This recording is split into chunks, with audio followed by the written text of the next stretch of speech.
या उस music industry की जहां पर बनते तो रोज के 100 गाने नए हैं पर याद एक भी नहीं रहता है। यहाँ बात कर रहे हैं हम राजस्थानी म्यूजिक इंडस्ट्री की, और इस इंडस्ट्री में टॉप लेवल पे कुछ लोग तो ऐसे बैठे हैं जिनको सुबह तक बीट मिल गई, दोपहर तक ऑडियो मिल गया, शाम होते होते वीडियो शूट हो गया और रात होते होते वीडियो यूट्यूब पर अपलोड भी हो गया, गाना तैयार, अगले दिन ऑडियंस के लिए ये लो आ गया एक नया धमाका। जी हाँ, आराम से बैठ जाइए और वीडियो पूरा देखना, क्योंकि आज हम बात कर रहे हैं राजस्थानी म्यूजिक इंडस्ट्री के कुछ प्रोड्यूसर, कुछ डायरेक्टर और कुछ कलाकारों के बारे में। और हाँ, राजस्थानी म्यूजिक इंडस्ट्री के कुछ डायरेक्टर और प्रोड्यूसर ने म्यूजिक इंडस्ट्री नहीं, ऑटोमेटिक गाने बनाने की फैक्ट्री बना रखा है, जिसमें एक दिन में 100 गाने बन जाते हैं पर ऑडियंस को याद एक भी नहीं रहता है। हाँ, आप यकीन नहीं करोगे, इस इंडस्ट्री में जब रामदेव जी का मेला लगता है उस महीने में, भादवे के महीने में, जो एडिटर डायरेक्टर लोग होते हैं, आर्टिस्ट लोग होते हैं, वो उसको सीजन मानते हैं कि हमारा तो सीजन आ गया, क्योंकि उस टाइम हर प्रोड्यूसर, हर डायरेक्टर ये उम्मीद करेगा कि मैं रामदेव जी के ऊपर 10-10 गाने निकालूं, मेरा एक गाना तो हिट जाएगा ही जाएगा। और सभी गानों में ऑटो ट्यून, सभी गाने एक ही धुन पे, सभी गानों के लिरिक्स सेम, और इतना होने के बाद ये डायरेक्टर, प्रोड्यूसर और एडिटर और जो भी आर्टिस्ट है ये उम्मीद करते हैं कि हमारा गाना क्यों नहीं चला। ये कम्पीट करते हैं सीधा हरियाणवी म्यूजिक इंडस्ट्री से और पंजाबी गानों से कि उनके गाने 500 मिलियन, 200 मिलियन है, हमारे 5 व्यू, 10 व्यू या 1 लाख व्यू, 10 लाख व्यू पे क्यों रुक रहे हैं। भाई वो पंजाबी म्यूजिक इंडस्ट्री है, हरियाणवी म्यूजिक इंडस्ट्री है, वहाँ पे एक गाना शूट होता है एक महीने तक। हालांकि चौंकाने वाली बात तो ये है कि इस इंडस्ट्री में कुछ डायरेक्टर और कुछ प्रोड्यूसर और कुछ कैमरामैन ऐसे भी बैठे हैं जिनको जब तक 15 ऑडियो साथ में नहीं मिलती है वो शूटिंग की लोकेशन पर नहीं जाते हैं और ना ही आर्टिस्ट हायर करते हैं। जैसे ही 10-15 ऑडियो एक साथ मिले, हाथों हाथ आर्टिस्ट को कॉल किया और एक शूट लोकेशन पर गए, 15-15 गाने एक ही दिन में शूट करके वापस आ जाते हैं। आप इसको कैमरामैन, एडिटर, प्रोड्यूसर का टैलेंट कह दो या फिर कुछ भी कह दो, बट ये करते एक दिन में 10-10, 15-15 गाने एक साथ शूट है, जिसमें एक ही लड़की रहेगी, एक ही लोकेशन रहेगी। लोकेशन के नाम पे या तो मैरिज गार्डन बुक होगा या खेतों में कहीं लड़की नाच रही होगी, और या फिर मैरिज गार्डन वो प्लास्टिक वाला सोफा पड़ा रहेगा जिसके इर्द गिर्द घूमती रहेगी लड़की और बीच में बैठा रहेगा लड़का लिपसिंग करता हुआ, और गाना कंप्लीट हो जाएगा। और फिर बारी आती है अपने इस गानों में एक लिपसिंग वाले हीरो की, जो लिपसिंग तो ऐसे कर रहा होता है मानो गाने का राइटर वही हो, गाना उसी ने लिखा हो, और अगर बाई मिस्टेक उसकी लिपसिंग से कहीं ना कहीं बीट या फिर एक्सप्रेशन मिसमैच हो जाए तो अगले ही एक्सप्रेशन इतना भयंकर निकालेगा मानो आलिया भट्ट ने उसकी गलती पकड़ ली होगी। नहीं भैया, यहाँ पे आपकी लिपसिंग मिसमैच हुई है, हाथों हाथ ही एक्सप्रेशन चेंज। और लिपसिंग में एक बात गौर करना, जो लिपसिंग करने वाला हीरो होता है वो इनके होता है बड़ी बड़ी बियर्ड वाला, बड़ी बड़ी मूंछों वाला। अगर वो लिपसिंग बाई मिस्टेक गलती से कुछ कर भी दे तो बियर्ड और मूंछों के बीच में वो लिपसिंग कवर हो जाती है, पता ही नहीं चलता क्या बोल रहा है। और कुछ गानों में तो लिपसिंग इतनी नेक्स्ट लेवल की चली जाती है कि गाने में ऑडियो चल रहा है लड़की की आवाज में और लिपसिंग कर रहा है लड़का। मतलब यहाँ पे इनकी मास्टरी साबित हो जाती है कि इन्होंने कुछ न कुछ मास्टरी कर रखी है। और फिर कोई भला आदमी इनकी कमियां निकालने लग जाए तो ये आवाज उठा लेते हैं कि यार हम म्यूजिक इंडस्ट्री को आगे ला रहे हैं और तुम हमको रोक रहे हो, आ जाओ तुम कर लो, तुम करके देखो। ये इनके एक्सक्यूज होते हैं। और एक इनका सबसे बड़ा एक्सक्यूज होता है कि एक दिन में 15-15 गाने नहीं करेंगे तो क्या करेंगे, हमारा प्रोड्यूसर पैसे ही इतने ही देता है। ये एक्सक्यूज जब कैमरामैन बोले तो अच्छा लगता है कि अगले ने पैसे ही इतने ही दिए हैं तो मैं एक दिन में 15 गाने कर रहा हूँ, पर ये एक्सक्यूज डायरेक्टर और चैनल के ओनर देते हैं। पर चैनल के मालिक को, प्रोड्यूसर को या चैनल के ओनर को ये समझने वाली बात है कि एक दिन में 15-15 गाना करके क्या साबित कर लोगे। क्या यहाँ पे चमत्कार होगा कि 15 में से एक हिट जाएगा, 200 मिलियन क्रॉस करेगा। और इनका गाना रिलीज होने से पहले चैनल पर इतने बड़े बड़े पोस्टर लग जाते हैं कि कल मॉर्निंग आ रहा है, टुमारो मॉर्निंग आ रहा है, न्यू धमाका ऑन फलाना चैनल। लेकिन जब वो धमाका आता है तो इतनी बेदर्दी के साथ वो धमाका फूस होता है ना, पूछो मत। धमाका चालू होने से पहले ही बंद हो जाता है, यानी दीपावली को जो बम फोड़ते हैं ना, जो फूटने से पहले फूस हो जाता है। बाय मिस्टेक अगर कोई गाना 100 मिलियन, 200 मिलियन हिट कर भी जाए तो उसमें कैमरामैन, डायरेक्टर और चैनल के ओनर का रोल तो मैं 10% भी नहीं कहूंगा। मेन रोल होता है उस म्यूजिक देने वाले का। उसने उस म्यूजिक में बहुत ज्यादा मेहनत की होती है, तब वो गाना शादियों में बजता है और वो गाना नेक्स्ट लेवल पे हिट हो जाता है। और इनके गानों में लोकेशन के नाम पर एक बार आप डीप रिसर्च करके देखोगे ना तो 1 या 2 लोकेशन फिक्स है जिसके इर्द गिर्द पूरी राजस्थानी म्यूजिक इंडस्ट्री घूमती है, कुछ लोगों को छोड़कर। यानी कुछ लोग अच्छा काम कर रहे हैं और उनका काम वाकई में तारीफ के काबिल है। मतलब वही रेत और वही खुला खेत और वही ट्रैक्टर, लड़की आ रही है सामने से, लड़की के पीछे पीछे लड़का आ रहा है, लड़की के बाल हवा में उड़ रहे हैं। और अगर डायरेक्टर के पास ड्रोन है और वहां पे ड्रोन शॉट की नीड नहीं है, लेकिन डायरेक्टर तो ड्रोन यूज करेगा क्योंकि उसके पास ड्रोन है, उसके पास ड्रोन होना ही काफी है ड्रोन के यूज करने के लिए। शॉट की डिमांड है या नहीं है, शूट की डिमांड है या नहीं है, कोई जरूरत नहीं है, अपने को तो ड्रोन यूज करना है। और बाकी तो कुछ नहीं, राजस्थानी इंडस्ट्री के एक नामी गिरामी डायरेक्टर और चैनल के ओनर है जिनके चैनल पर जाकर अगर आप रिसर्च करके देखोगे ना तो कोई भी हिट सॉन्ग में देख लेना, राइटर, डायरेक्टर, कैमरामैन, प्रोड्यूसर सब में उनका ही नाम रहेगा। मतलब कोई भी हिट सॉन्ग हो उनके राइटर वो रहेंगे। भाई एक बात तो समझ में आती है कि चैनल के मालिक क्या, मतलब प्रोड्यूसर वो है, पैसे से वो डायरेक्टर है, मतलब डायरेक्टर वही होंगे, तो कैमरामैन में नो डाउट उनका नाम ही आना है। पर भाई साहब हर हिट सॉन्ग में राइटर में उनका नाम कैसे आ रहा है? राइटर में एक ही नाम लिखा होगा, या तो उनका नाम और या फिर ट्रेडिशनल।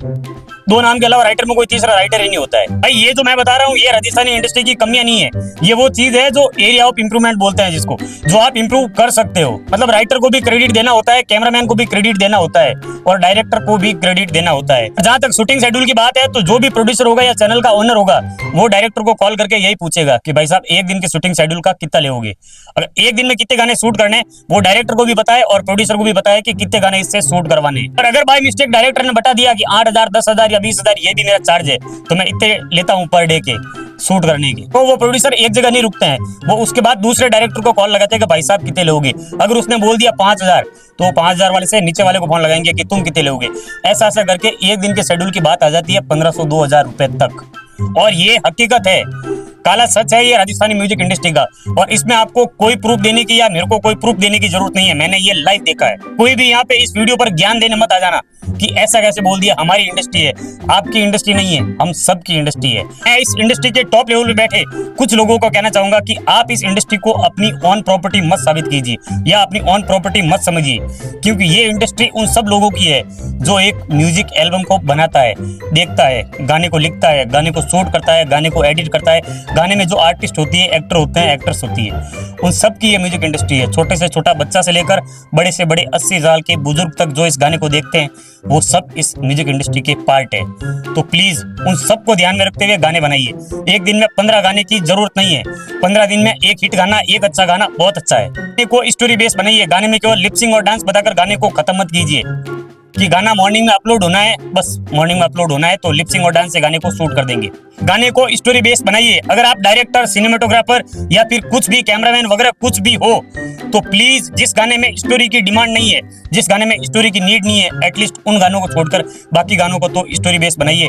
वहां पे अपनी स्किल को यूज करिए, वहां पे अपनी टैलेंट को यूज करिए। क्योंकि कुछ डायरेक्टर और कुछ प्रोड्यूसर को तो मैं पर्सनली जानता हूं, उनको मैंने देखा है, वो कैमरा सेट करेंगे, एक वाइड लेंथ, एक मिड लेंथ और एक क्लोज, 2 या 3 कैमरे शूट की लोकेशन पे लगा दिए, सामने वो डांसर लड़की नाच रही है, इनका पता नहीं ये कहाँ पे खड़े हैं। कोई चाय पीने जा रहा है, कोई सिगरेट पीने जा रहा है, कोई चुट्टा मारने जा रहा है। 3-4 मिनट बाद एक गाना खत्म होगा, आके गाना चेंज कर देंगे, उसी गाने पर सेम लोकेशन पे दूसरा गाना स्टार्ट कर देंगे, वही फ्रेम, वही लोकेशन, वही लड़की, गाना चेंज होगा।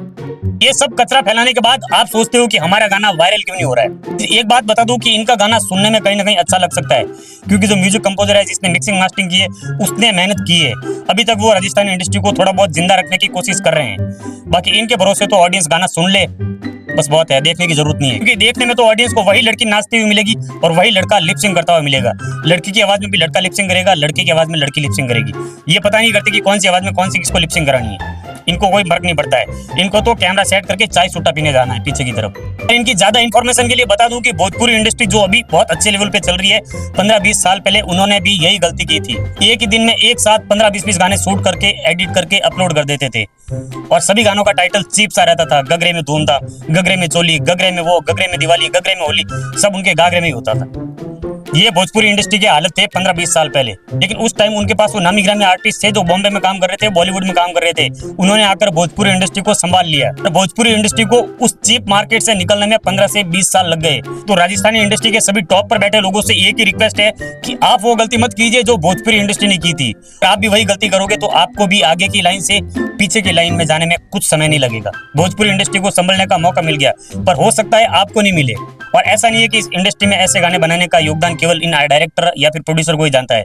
कुछ ऑडियंस का भी रोल है इसमें, कि कुछ युवा जनरेशन और कुछ यूथ के लोग मिलकर स्टोरी बेस अच्छे गाने बना रहे हैं, बट उनके गानों पर व्यूज 1,50,000 या फिर 10,000 या फिर 5,000, मतलब उनके गानों में लगाया हुआ पैसा भी रिकवर नहीं हो रहा है। बट स्टिल फिर भी वो उस गानों पे मेहनत कर रहे हैं, नए नए गाने निकाल रहे हैं। वो 1 लाख व्यूज से भी खुश है। पैसा रिकवर नहीं हो रहा है, कोई बात नहीं, राजस्थानी कल्चर आगे बढ़ रहा है, उनके लिए वो इम्पोर्टेंट है। बट ये जो टॉप लेवल पे लोग बैठे हैं, इनको कोई मतलब नहीं। 1 रुपया लगाया तो 5 रुपया वापस रिफंड चाहिए इनको। बेचारे यूथ के लोग हैं, नए लोग हैं जो अच्छे गानों को स्टोरी बेस बना रहे हैं और अपनी नौकरी से जो कमा रहे हैं 20-25 हजार, उनमें से कुछ पैसे बचाकर उन गानों को प्रमोट कर रहे हैं, उन गानों को बनाने में खर्च कर रहे हैं। और अगर वैसी सोच ये बड़े बड़े प्रोड्यूसर या बड़े बड़े डायरेक्टर रख ले तो उनके पास तो इनफ पैसा आता है यूट्यूब से, जिसकी वजह से वो उस गाने को स्टोरी बेस बना सकते हैं। लिपसिंग और डांसिंग की जरूरत नहीं है। जहां पर जरूरत है वहां पर लिपसिंग कराओ, जहां पर जरूरत है वहां पर डांसिंग कराओ, पर पूरे गाने को लिपसिंग और डांसिंग पर खत्म मत करो। और एक लोकेशन बताता हूँ आपको, 4 भुजा में है एक लोकेशन, एक वो लोकेशन, एक जोधपुर में लोकेशन है। ये 4-5 लोकेशन है। ये लोकेशन अगर राजस्थान के मैप से गायब कर दी जाए तो शायद इनके पास कोई लोकेशन नहीं बचेगी। तो उन लोगों से एक ही रिक्वेस्ट है कि प्लीज स्टोरी बेस्ड गानों में स्टोरी बेस्ड गाने बनाओ। स्टोरी बेस्ड गाने केवल स्टोरी बेस्ड ऑडियो मत बनाओ, story based video shoot, cinematography, director, अपना काम करो, अपनी स्किल वहां पे दिखाओ। कैमरा ऑन करके चाय सिगरेट पीने मत निकलो, वरना आने वाले दिन में भोजपुरी की तरह हमारा भी यही हाल हो जाएगा और हमको भी 15-20 साल लगेंगे रिकवर होने में, अगर रिकवर होने की संभावना हुई तो। और आने वाले टाइम में लोग कहेंगे राजस्थानी म्यूजिक इंडस्ट्री मतलब केवल बीट और डांस और लिपसिंग। और मेरी ये बात पूरी राजस्थानी इंडस्ट्री के सभी डायरेक्टर, सभी प्रोड्यूसर, सभी एक्टर और सभी एक्टर्स के लिए नहीं थी। ये बात कुछ एक लोगों के लिए थी जो ऐसा करते हैं, वो कुछ समझ जाएंगे और सुधर जाएंगे। और बाकी कुछ लोग ऐसे भी हैं जो राजस्थानी इंडस्ट्री को बहुत जड़ से पकड़ कर बैठे हैं, बहुत अच्छा रिप्रेजेंट कर रहे हैं राजस्थान को अपने गानों के माध्यम से। Because guys Rajasthani music industry में सोल है, हेरिटेज है, कल्चर है। अगर ये लोग ऐसे ही गाने बनाते रहे तो लोग आने वाले टाइम में राजस्थानी म्यूजिक इंडस्ट्री का मजाक उठाएंगे। अभी राजस्थान के डायरेक्टर और प्रोड्यूसर से जो ये ऐसी हरकत करते हैं कि वो लिपसिंग और डांस के बेस पे गाना पूरा करते हैं, उनसे एक ही रिक्वेस्ट है मेरी फुल एंड फाइनल कि केवल लिपसिंग और डांस के बेस पर गाना पूरा मत करो। गाने में इमोशन लाओ, गाने में मिट्टी की वो खुशबू भरो, गाने में राजस्थान का वो हेरिटेज और कल्चर भरो, तभी लोग तुम्हारे गाने देखकर बोलेंगे हाँ ये है राजस्थान की असली आवाज। तो गाइज ये थी हमारी आज की वीडियो राजस्थानी म्यूजिक इंडस्ट्री के ऊपर। ये वीडियो कुछ लोगों के ऊपर थी जो राजस्थानी इंडस्ट्री में ऐसा काम करते हैं चंद व्यूज, चंद पैसा पाने के लिए। टाइटल में कुछ और होता है, थंबनेल में कुछ और होता है, वीडियो के अंदर न जाने कुछ और ही होता है। अगर मान लो तीनों में कुछ सेम चीज वीडियो में मिल भी गई, पर वहां पे मिलेगी केवल आपको लिपसिंग और डांस। कोई लिपसिंग में आ रहा है कि कोई लड़का, कोई किसान खेत में हल चला रहा है, तो उसको केवल लिपसिंग पर मत सीमित रखो, उसको वाकई में दिखाओ कि हाँ लड़का है, खेत में हल चला रहा है। अगर आपके पास बजट नहीं है तो 1-2 महीने रुक जाओ, जब बजट आए तब गाना बना लेना। और गाइज ये बात अगर किसी को दिल पर लगे तो वापस निकाल लेना, क्योंकि ये बात जिनको दिल पर लगनी चाहिए उनको ही लगनी चाहिए, क्योंकि ये लिमिटेड लोगों के लिए थी जो लोग ऐसा काम करते हैं। बाकी राजस्थान में कुछ लोग ऐसे भी है जो बहुत अच्छा काम कर रहे हैं, राजस्थान को बहुत अच्छा रिप्रेजेंट कर रहे हैं। मैं यहाँ पर किसी का नाम नहीं लूंगा, क्योंकि 1-2 का नाम ले लिया और पीछे किसी का नाम छूट गया तो वो बुरा मान जाएंगे। बाकी आप समझदार हो। बाकी थैंक यू गाइस सपोर्ट करने के लिए। चैनल पर नए हो तो प्लीज सब्सक्राइब कर लेना, वीडियो शेयर कर देना, तो शेयर कर देना अपने उन फ्रेंड्स को जो राजस्थान म्यूजिक इंडस्ट्री से जुड़े हैं, एक्टर है, डायरेक्टर है, प्रोड्यूसर है या एक्ट्रेस है, कुछ भी है, उसको शेयर कर देना और कमेंट करके बताना कि वीडियो कैसा लगा और प्लीज सब्सक्राइब जरूर कर देना। शुभ रात्रि, good night, Ram Ram, bye.